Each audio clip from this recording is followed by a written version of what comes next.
Hi everyone. For this episode, we're skipping ahead to something that just happened, but don't worry, next week we'll get back to our timeline so you won't miss anything.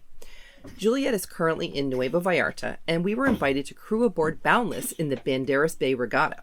This is a world-famous sailboat race that provides 3 days of fun for all classes of racing and cruising boats.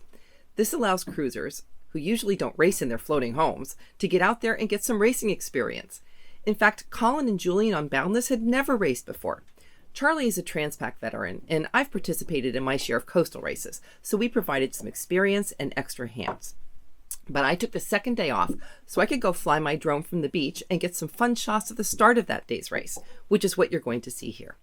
We hope you enjoy this bird's eye view of the 2021 Banderas Bay Regatta, and next week we'll pick up where we left off in Mazatlan.